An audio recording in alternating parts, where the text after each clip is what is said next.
speaking of TV, Jamie Foxx just released a Netflix special. And we're going to talk about it. We're inching up on the end of the year. So me and Bryan only got this one and one more left in the tank before we see y'all back in January. So grab your snacks, grab your drinks, grab your Christmas strudels, your chestnuts roasting on an open fire, and let's have this living room conversation. Let's do it. All right, ladies and gentlemen, we're here at the living room, and we are so close to our Christmas break, but sometimes there are things that take place and moments that in society and culture that we just got to talk about. And I don't know if y'all remember, but like not too long ago, Jamie Foxx got sick and just disappeared. And the saints went up in prayer. We was praying for him. We was, doing all the things. And the nigga just came back out of nowhere. He just popped up doing all the things. And we never got our explanation of what happened. Like he never explained to us what happened. But it all makes sense now because he said, you know what? I went through this major situation, the major issue. And what do artists do? They put their life in their art and in their work. Yeah. And that's exactly what Jamie Foxx did. So recently he just came out with a new, I don't want to call it is it a stand-up special? What do we want to consider this? It's definitely a special. It's a special. It's a special for sure. Okay. But I wouldn't give it stand-up because let me just give my overall arching before you get deep into your bag. Mm-hmm. It was a special. Yeah.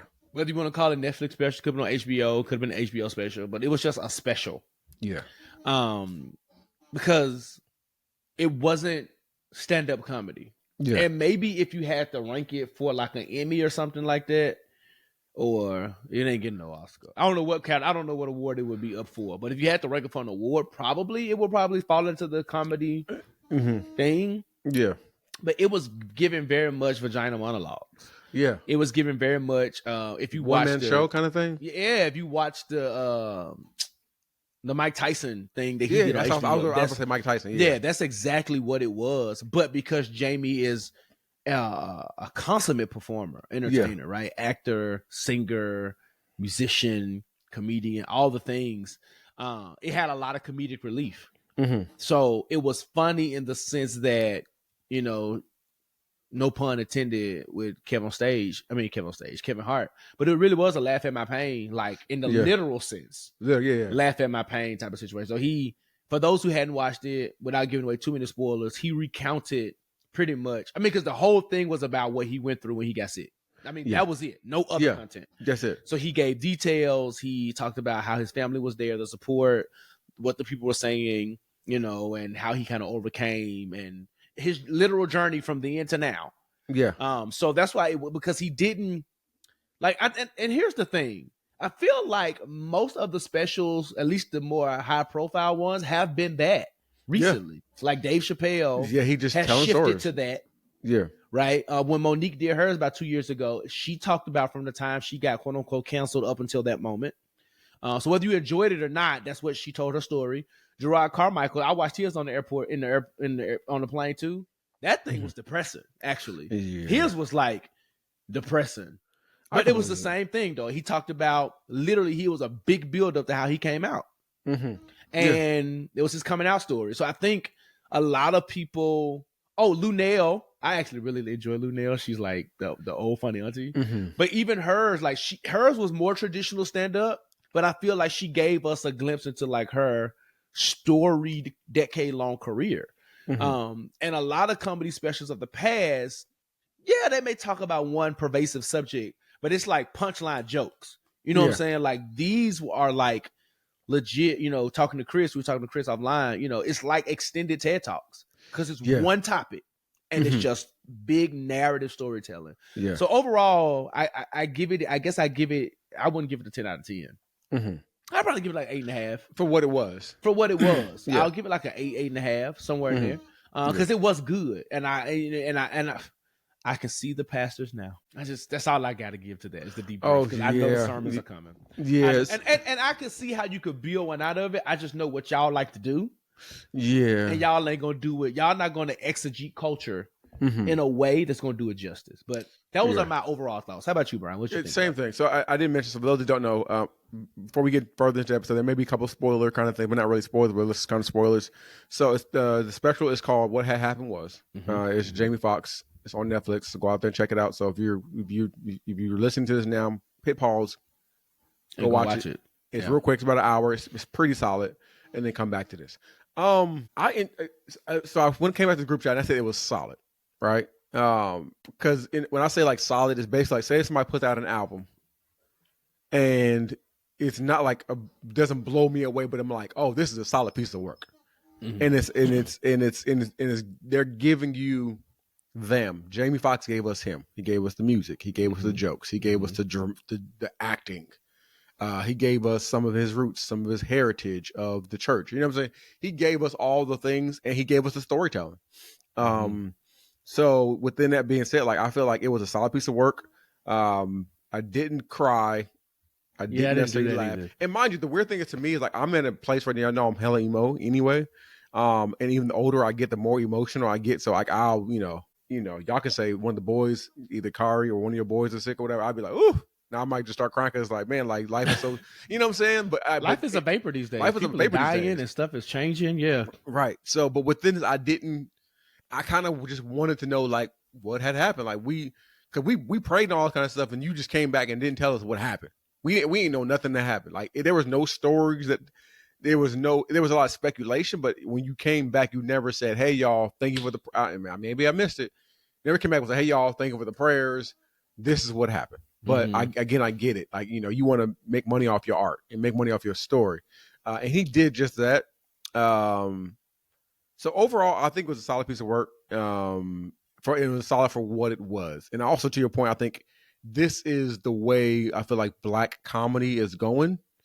But those are some of the best comedians. Like they telling a story or telling your life history. That's what Kevin Hart does, right? You're telling your pain and you're just making jokes. But again, this was a little more him telling a story riddled with jokes, but then also kind of like a I'm back, but let me remind y'all who I am.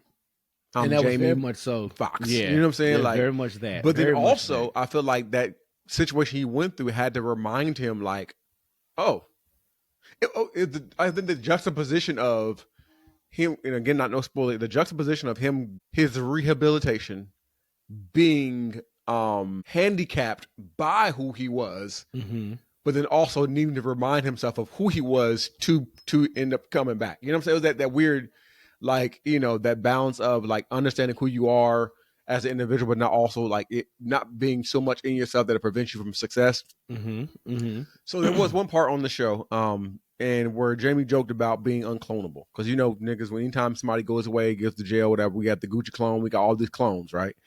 And, the story was, Jamie Foxx is somewhere being cloned. That's why he's missing, which is irony. He was in a movie about Black people getting cloned, Who Cloned Tyrone is Who Cloned Tyrone, really right? Great. That was a great film, by the way. I need to go rewatch it. It was really good. And shout out to us for doing an episode about it. So I don't know when we did it, but we did a Who Cloned Tyrone episode. So go back and check that out, which is a pretty solid movie. But he was talking about, like, he joked about being unclonable, and what he ended up doing was kind of showcasing some of his achievements. So let me ask you this question. Okay. What do you think Jamie Foxx does the best? Ooh. He's multi-hyphenate. We know sing, act. He's a musician. Best. He's a comedian. He does all. What do you think he does the best? The best is yet to come. Today is the first day of the best day of your life. You just did something to me with that, Bryan, because that's I love me a Donna Lawrence. Wow, the best. I'm gonna go actor. Okay, yeah. Because there has not, and people may come at me, and I really don't care because it's my opinion, and I ain't scared of y'all. There has not been a Jamie Foxx comedy special that I've just like the Foxhole thing. It's funny, but that's it. Like, it's funny. Like, I'm not like like. No. Yeah. Like, yeah. No. Like, Jamie Foxx is funny. But like, you know what I'm saying? His singing, I enjoy his albums and stuff, but like I've even to this day, you're not gonna hear me say, "Hey, put on that Jamie Foxx." Is it Unpredictable? Is the name of the album? Yeah. Like, go play so. Unpredictable. Like, if one of his songs plays, I'm never going to like change it. I'm never going to roll my eyes and complain. Yeah. And if it hits my spirit, I might even go listen to some of his, hits and stuff. But yeah, like he has some great songs. He has some really great songs. Yeah. Great features. He has a nice tone, great singing voice. Yeah. But yeah, like his music doesn't move me in the sense to where like Jamie Foxx is in my consistent rotation. Yeah. Like Blame It on Alcohol is a song. Mm-hmm. But I'm more inclined to say my enjoyment of that song is more T-Pain than Jamie Foxx, actually, right? Yeah. So again, and this is no shade to him, I'm just being very honest about where I stand with him as an artist. But his acting though, like the films that he like, Who Cloned Tyrone was a film. Like even his small portrayal in like Horrible Bosses, where he was like helping him trying to kill they like. Yeah, I enjoy Jamie Foxx on screen. Yeah, that is what I enjoy him the most. Like the movie screen. And I'm gonna say movie screen in particular because the Jamie Foxx Show was a good black sitcom. Yes. But when I'm listing my top 5, he ain't never in there. Right. But really his acting is what really moves the needle for me. Everything else is like he's really good at, but if he never did it, nothing would change for me personally. Yeah. I would say his. Oh, can I give one more example? Go for it. I would be okay if Jamie Foxx was like Tashina Arnold, in the sense that you know how Tashina Arnold can sing, but she doesn't have like albums and stuff out. Like, you know what I'm saying? If singing was a part of his thing, then cool. Like, oh my God, like sings down. Yeah. But I don't like. He's given us great music, but I don't know that I personally needed it. You know what I'm saying? And that's just, that's me. Because the funny thing is, like, hearing interviews, like, he got into, like, acting and comedy because he wanted to do music. You know, so, like, his passion is music. He wanted to do that, so he said, well, let me just do the other stuff so I can... And I feel like he was better at the other stuff. He's better. Like, he's better. Like, I feel like his dramatic acting is my favorite. When he's being dramatic in something, range. He has range. He has range. Like he's had some comedy movies, but when he's been like nigga, like what is better than Ray? Ray is. I would venture to say Ray is one of the most well produced, well acted biopics that we've ever had.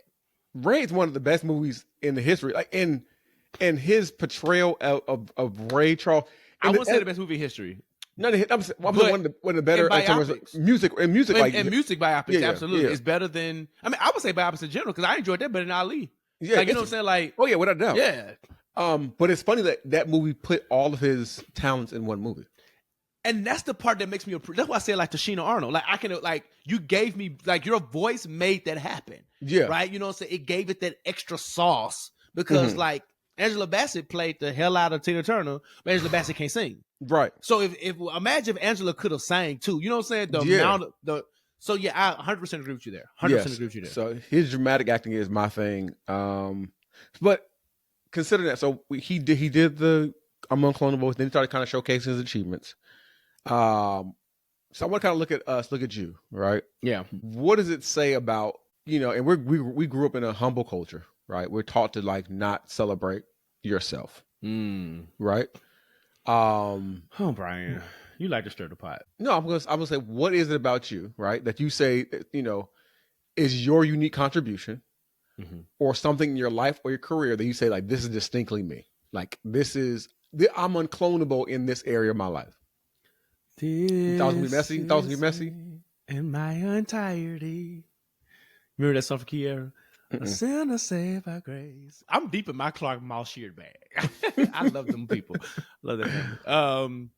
Wow, what is my contribution where I am unclonable? Because he went down the list of things like Django Ray. I remember that part of the special.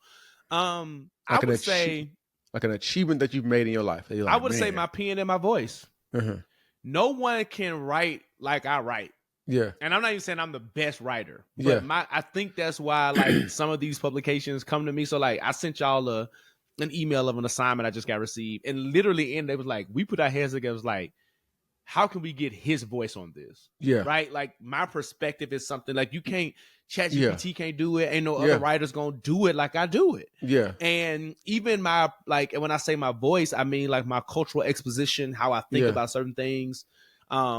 I just feel like my approach again is very different and unique. Yeah. And it's one of my superpowers. So And a lot of people be like, Josh, do you write notes and stuff like that? Be like, I outline stuff. Like if I'm going to think, like preaching is different. Yeah. If I'm getting up and speaking and moderating and whatever, then there are some things I can sit and give me about 15 minutes to get in a corner and think. Yeah. I'm going to start pulling books and things that I've read and references and songs and lyrics. And I'm going to get on that stage and it's going to all flow out.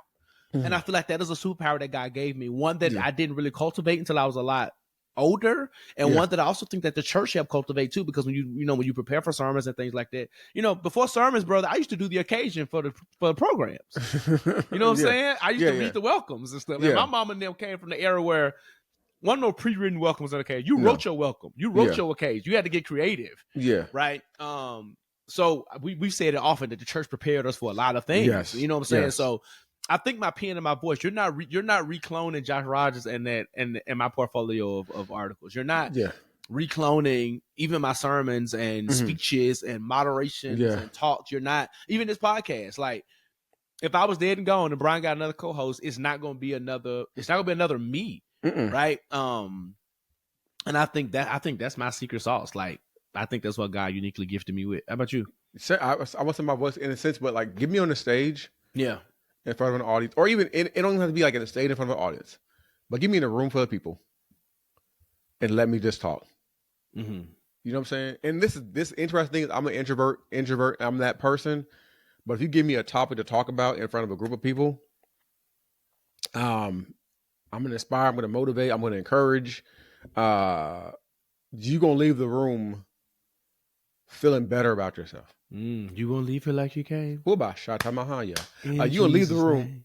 Glory, don't do that. Don't tap in. Bow, oppressed, sick or lame. Yes. For the power of the Lord is still the same. It don't change. And you won't leave here like you came. In Jesus' name. That's so good. That's a good song. So good. So simple. It's simple. You remember Bishop Patterson prays about with tuberculosis in the audience? Yeah. That's the Holy Ghost. Because who calls that out? Tuberculosis. Who calls that out? Who had tuberculosis? Somebody had it. Because we say cancer, diabetes. Tuberculosis. Right? I didn't know people still getting diagnosed with tuberculosis. Somebody's in there coughing.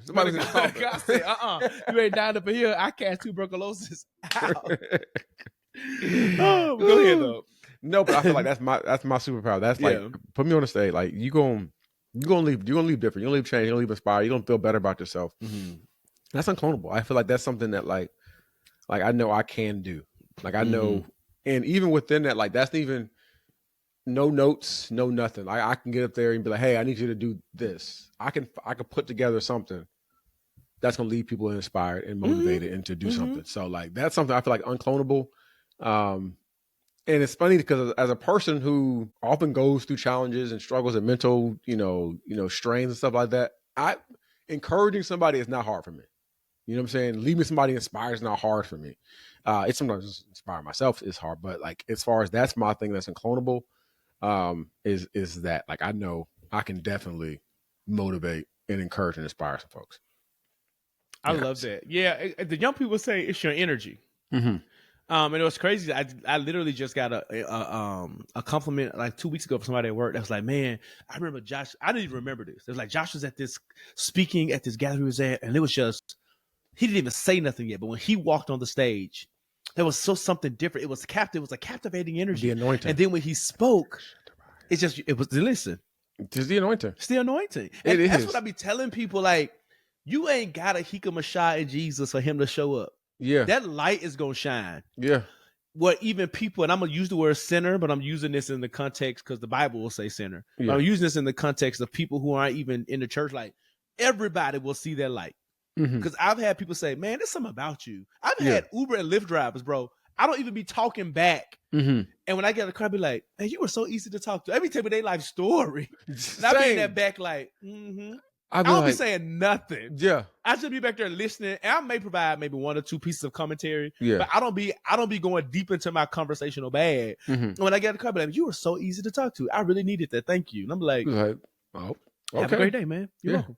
You know what I'm saying? But like, but to that point, like, I believe God graces us because to Jamie's point, even in the film, bro, like nobody else could have played Ray. Like nobody.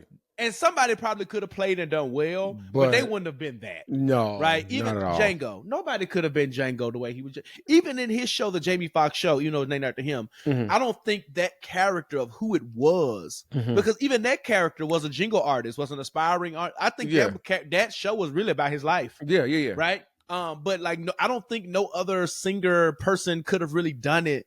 And like going back to Tashina Arnold, let's flip it if it was a woman. I don't know that Tashina would have been as believable trying to navigate Hollywood as let's say she was Fancy's character, right? Navigate Hollywood. I don't know that it would have been. Even the woman who he met in the jingle place, who sang when they had the jingle battle, forget her name. I don't know that she could have been the main star. Not because it was a woman. I just feel like there was something special about Jamie in that position and how they wrote it and things like that. And all the things that Jamie has done, I think he's been phenomenal at it, particularly on the acting front. And if you notice too, everything that he said he is unclonable with was mostly his art, his acting. He only referenced like 2 or 3 songs. At the end, so I think he even understands the majority of his like his best work is on that screen. And it goes to the show, like when I think some of you made a point, like how what God has for us and what He's created us to do and created us to be, like it's for a specific purpose. Like to the Ray thing, like you grew up as you're a singer, you can do impressions, you kind of look like Ray. You know what I'm saying? Like you could do you play. It's all these things that I feel like if we really trust God and think like like let's use it for example, like you were created for Afrotech to be on that stage to interview those. You know what I'm saying? That was something you were created to do. You know what I mean? Like that moment was for them to be like, oh, Josh needs to do this. Like you were being prepared and created and anointed for a certain time in the season for you to do that thing. And that's not even like a churchy thing. That's a secular event that they literally like, oh, Josh needs to do this. You know what I'm saying? And I think it just encourages people, like there's moments in our lives right now where you're thinking like, well, why am I going through this? Why am I going through that? Like there are moments that God is literally, shout out to Daryl Cole, who has a great song called "He's Preparing Me" for things I don't know I can handle right now. He's preparing me. Great That's song. a good one. That's a good song. That song encourages me. Woo. I cannot handle right now. I can't handle right now. Like some things that God sees and knows and understands. There's some things that we're going through right now that He's preparing us for. Yes, sir. No, go ahead, finish. No, there's some things that we're going through that He's literally preparing us for that we have no idea that He's preparing us for, and we're complaining, we're murmuring, we're saying like, "Well, God, what is going on?" And we don't really understand it. Right? The saints will say we don't. It will understand it by and by. Like we really don't understand until we get in those moments and we're like, "Oh, that's what all of this was for." And it's funny because even as a parent, I'm pretty sure you can probably amount to this. You telling your kids to do this, do this, do this, do this, do this, and then when it's time for them to do it, they're like, "Oh, now it makes sense." And our parents told us to do things when we were growing up, and we were like, "Oh, now that we're an adult, all these things make sense." And going to church every week.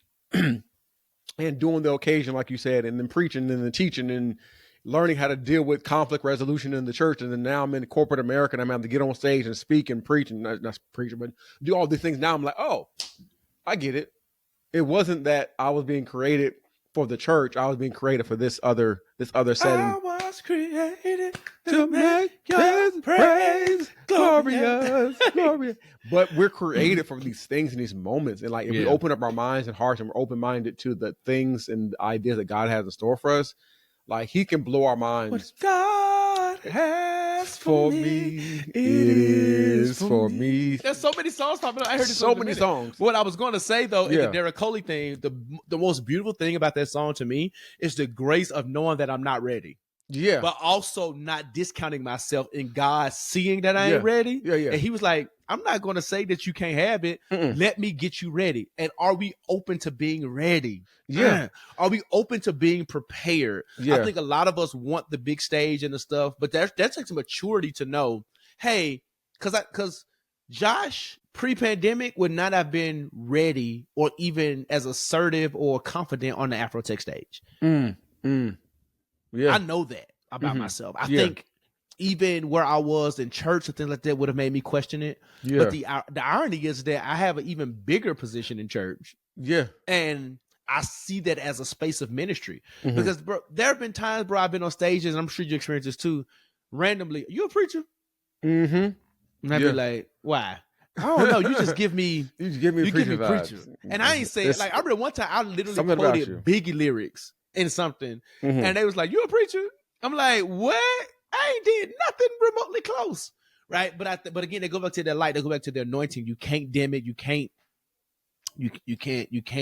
deny that it is on your life. And I think with Jamie Foxx, one thing that he did say, and I know you're likely going to get to this too, is that this incident led him closer to God, right? Yeah, and I know many times the bad stuff takes us, because listen, we can have our critiques about what Kim Burrell said, I come to you more than I give. Yeah. We can have our critiques about going to God only in the bad times or going to him most in the bad times. But I do think that there is a certain thing about the pressures of life that do bring us closer to him. Now, whether you want to go into theology that we have to suffer, like suffering is a fruit of the spirit. Yeah.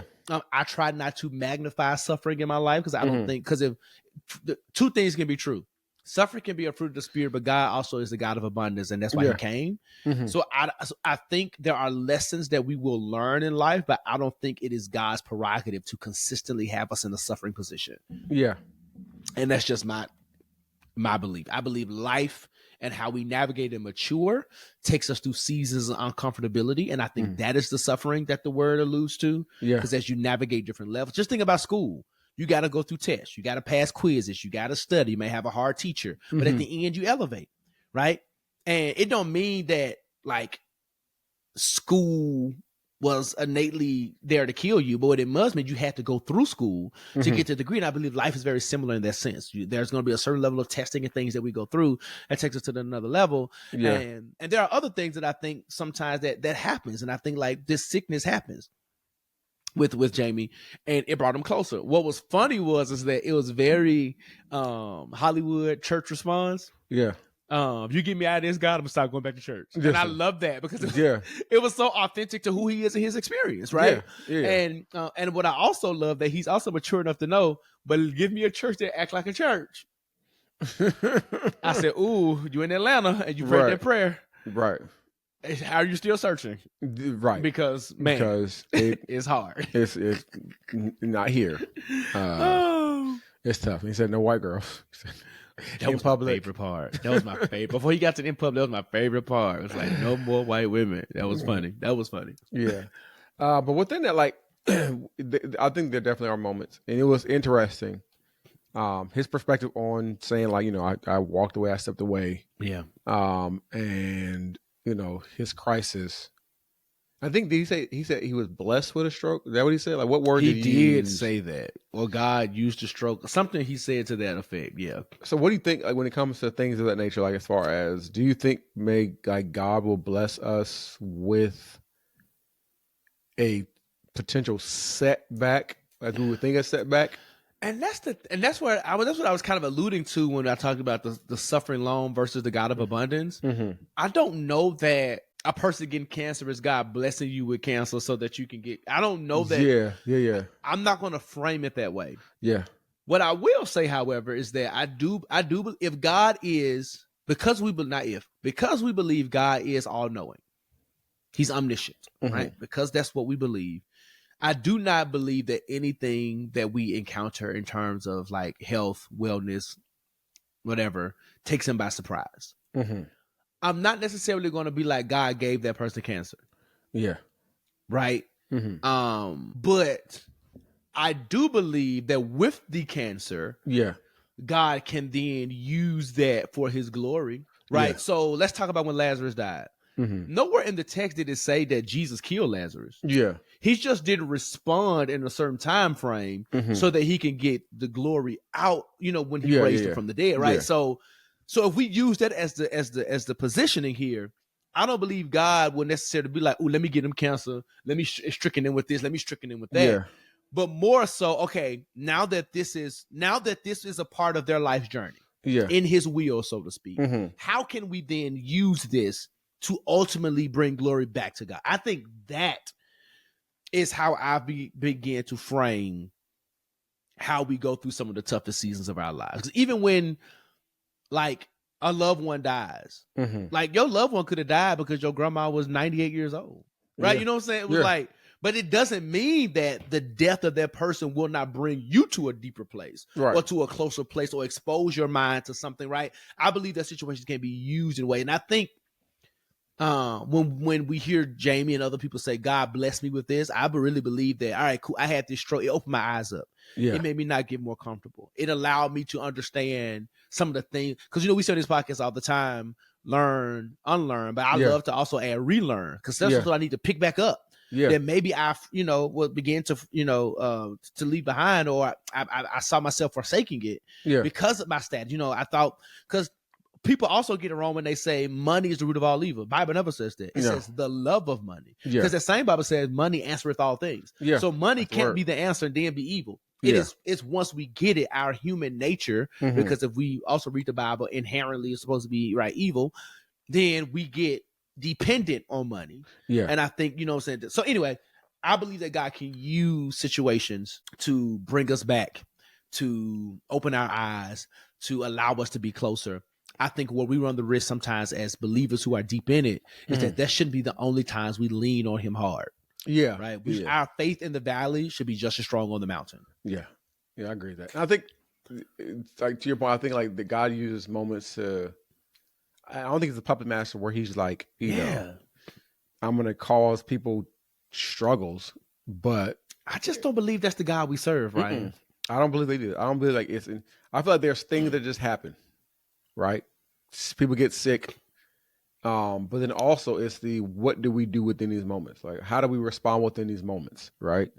God may send somebody a word during those moments to like encourage you to like use this as a moment of, because we still have free will, we still have sovereignty, we still have the ability to make the decision and choices. Because he could have got sick, right? So you just made me think about something. Go ahead. So Jamie could have got sick. He was gonna get sick regardless, right? And his response could have been like, God, like, why would you do this to me? I'm Jamie Foxx, like, you know what I'm saying? But his response was like, God, like, this happened.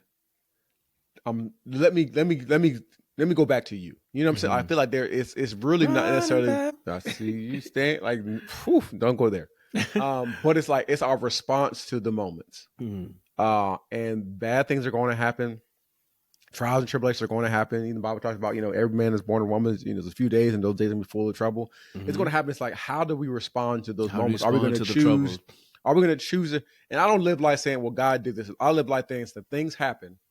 And how am I going to respond? Am I going to respond in a level of faith and to believe that like all things are going to work together? Am I going to believe that the suffering is present time and we're not worried? Because my response, what is my mental response? Am I going to freak out sometimes?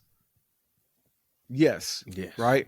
But my faith is going to be the thing that helps me have the resilience of, this is a bad situation.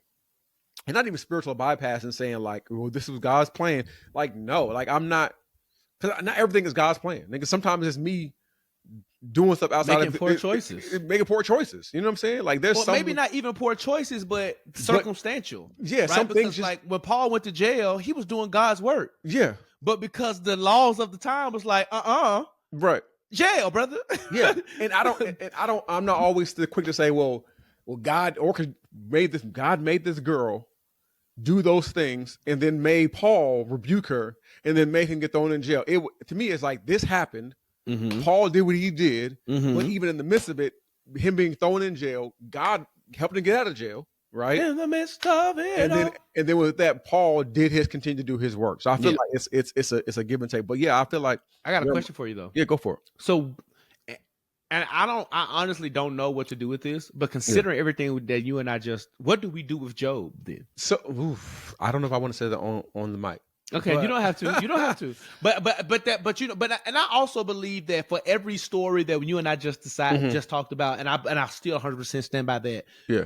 Sometimes I ain't gonna hold you. I struggle with Job. Yeah. To say, have you considered my servant Job? And he tested him intentionally, right, and sent him through all those things intentionally. And it makes me wonder, like, man, so have I been, are the memes right? Was I tapped on my shoulder as one of God's strongest soldiers this year? but it could be within that, like, there's the balance of it all.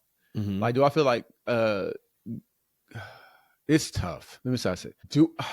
how do I say this? Like, do you like? Is it allegory? You know what I'm saying? Is it allegory? Is Job an allegory? Like, is it? You know what I'm saying? Like, I hear you. You know what I'm saying? Like, or is it a real life testament of something that happened? You know what I'm saying? Was it a form of like a parable? Yeah, a parable of like trying to explain the bad things that happen. Don't crucify me. I'm not saying that the Bible is not right or it's not, or it could have been an allegory to explain how bad things happen and your response to when bad things happen, right? Because every imaginable bad thing happened to Job, right? And his response was multifaceted. It was initially when he rent his clothes, shaved his head, and worshiped the Lord. That's what we leave it off there. But then after that, it was him questioning God, like nigga, like Job was low key schizophrenic.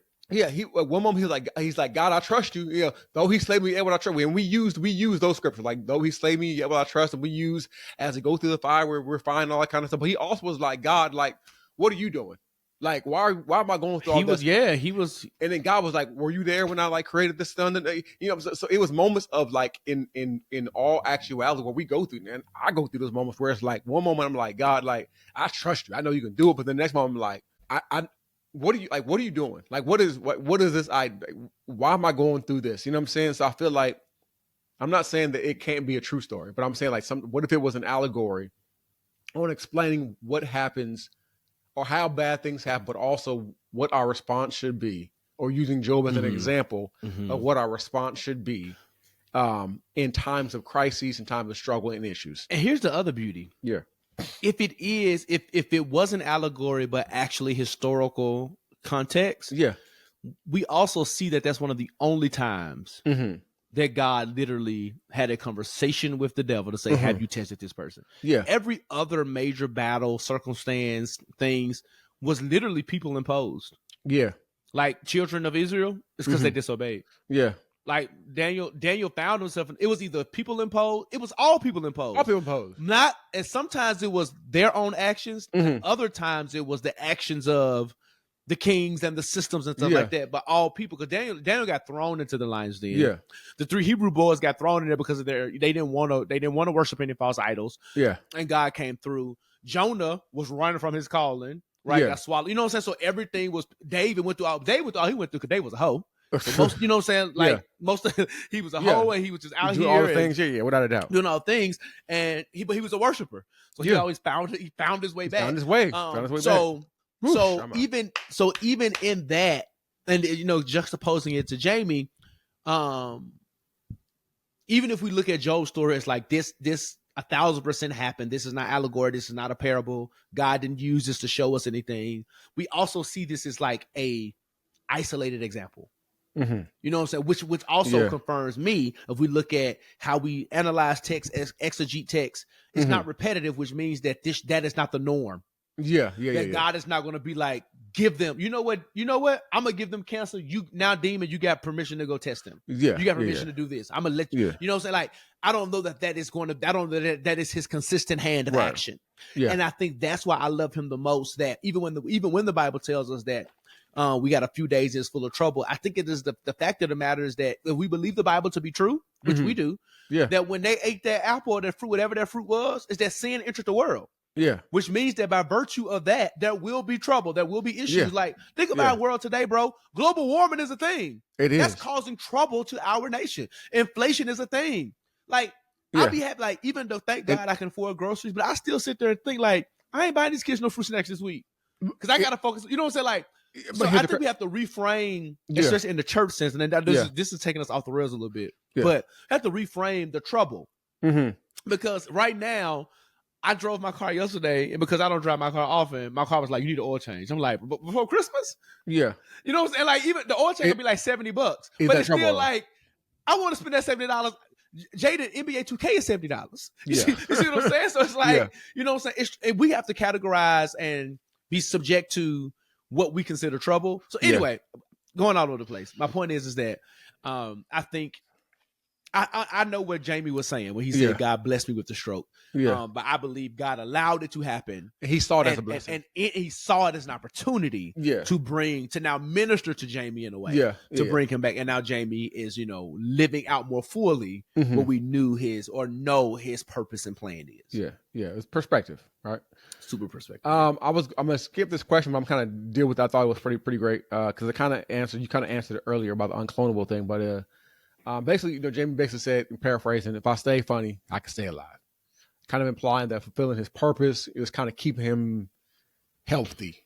What are your thoughts on that, for example? I was going to kind of say, what do you put on earth to do? But you kind of already said some of those things. But what are your thoughts on, if I stay funny, I can stay alive? But also, do you feel like that might be a negative thing? Like you feel like you got to keep performing to stay happy, stay healthy. You know what I mean? Like, what did that look like to you? I'm going to be very churchy because you got me stirred with this conversation. Anyway. Okay. Which is fine because I'm not about to give you scripture.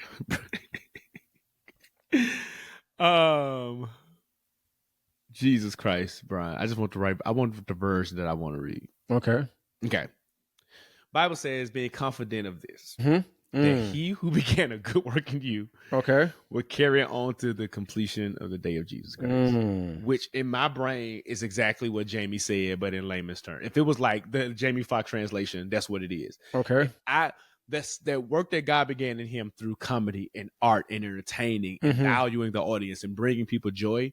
Okay. I'm going to continue that until I'm ready to call you out of here. Okay. And I think that's what Jamie tapped into in a sense. As long as I can tap into the work that he's already started inside of me, there's no way I can die until God is ready for me to get up out of here. That's good. And I think that's it, bro. The work that he started on the inside of us, be it preaching, comedy, acting, cooking, whatever your gifts are, whatever your passions are, I believe that God, especially because comedy ministers, the Bible says that laughter is like a medicine, right? Yeah. So we're not going to get deep into like the appropriateness of certain comedy, but in its general sense, comedy is medicine, laughter is medicine. And if that is the skill, the gift, the grace that God has given me, it ain't over until, and I know it's cliche, but it ain't over until it's over. So as long as I can delve into the work that he's working, he's going to continue. Even on his sick bed, living inside that purpose of creating comedy, creating content, using his tragedy to become content. Yeah. That is the work continuing to work until it's over. Yeah. So like you said, it links back to that question being unclonable. When it gets to that place, there are other comedians, there are other actors, there are other multi-hyphenate entertainers, but nobody's going to be Jamie Foxx. And we talked about the Tashina Arnolds. We talked about like even Will Smith, actor and rapper. Queen Latifah, actor and rapper, and does some jazz singing, right? Yeah. Other people who do multiple things. But nobody's Jamie Foxx. Right? Nobody's Bryan Haire. Nobody's Josh. Nobody's whoever you're listening, podcast person. Nobody's you. Yeah. Right? So the work that is happening in your life, the work that God began in you, he's going to finish it. Yeah. Yeah. He's going to finish it. So if for some odd reason Jamie would have flew up out of here, the work was finished, and it would have been a tragedy to us. Yeah. But and again, I'm not trying to spiritual bypass that, but I really believe that the work was finished. Yeah. Right. It may have seemed early, it may have seemed whatever, but I really believe that the work was finished. And if we believe that part of the Bible, then I believe that we are not going to expire. Yeah. There is no expiration date for us. It is when are you finished? Yeah. Oof, and when God says when we're finished, then there's no way. We're not milk. Yeah. We're not going to sit on the shelf and expire. God will literally, I'm a witness. He will pull you off that shelf, put you back in the game, and get you to work. And I believe that's what it was. He got Jamie out of that affliction and said, let's put you back in the game. Yeah. It's time. And Jamie seemingly came back ready. And ready with a new perspective, stronger. Yeah. So now, even though we said this wasn't a comedy special, what is next? What is the next special? What's the next movie? Because even in the midst of the stuff, They Clone Tyrone was an excellent body of work. Yeah. Like, you know what I'm saying? While he was somewhere, can't even promote it. Yeah. You know what I'm saying? Your work was still going on. Yeah. Right? So. That's good. That's really good. Oof. And even after that, it's making me think like a Chadwick Boseman. He's not here, But the Bible, and I'm thinking about it now to the day of Jesus Christ, Chad was impacting legacies. Bro, we still quote MLK every day. Yeah. You know what I'm saying? The work continues. Everlasting So life, while man. we may, the work in this fleshly body may be done, the legacy and the impact of what God wants to do is not going to end with us being done in a physical capacity. But I also believe that we will be here until we are literally, until we're empty. Yeah. And if you're still here, you're not empty yet. Yeah. So don't live life like you're empty. That's Keep good. living life like you're full, because there's so much. I literally believe that it all pours out in the last moment. Because until we have our last breath, there's something left in you to pour. Yeah. I don't know why I went there. To the last drop. No, that's encouraging. But you asked the question. That's what came to me. Philippians 1-6 for those who don't know the Bible, or not familiar with it. Yeah. Praise the Lord. Lean into that. Glory to God. Wow, that was good. As we wrap up this conversation, that was good. We had church on this episode. What is going on? What is going on? Shout out to Jamie Foxx. So Jamie has a strong personal legacy, right? Yeah. You know, indicated through the moments where he kind of spoke to some things. But there were two moments where he kind of basically said, like, to your point, his daughter said, you couldn't leave because we still had stuff to do. One of the things he said, Lord, I want to be able to walk my daughter down the aisle. And the other one, he wanted to do music with his daughter, which he ended up doing on the show, right?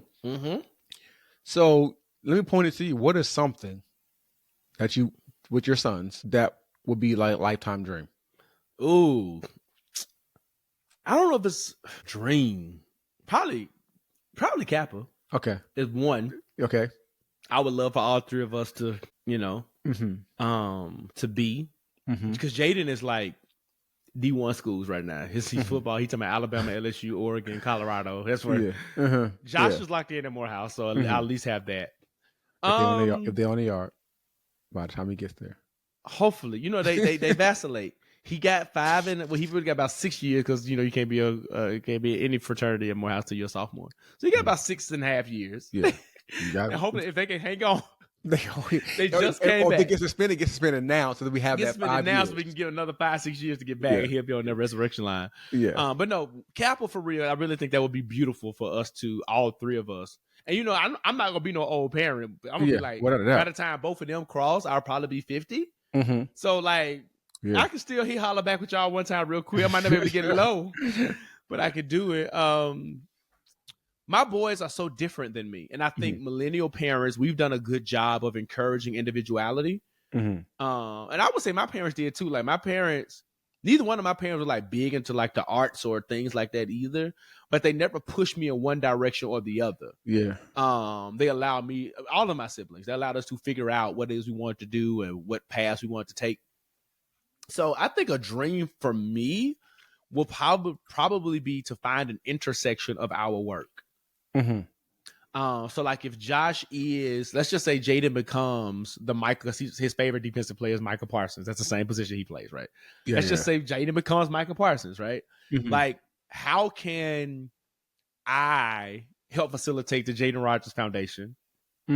Right? And then Josh somehow, because Josh is all over the place, right? He goes from wanting to be a chef to like a neo soul singer, like, because he's in chorus. So Josh be one. He's all over the place. He's artsy kid.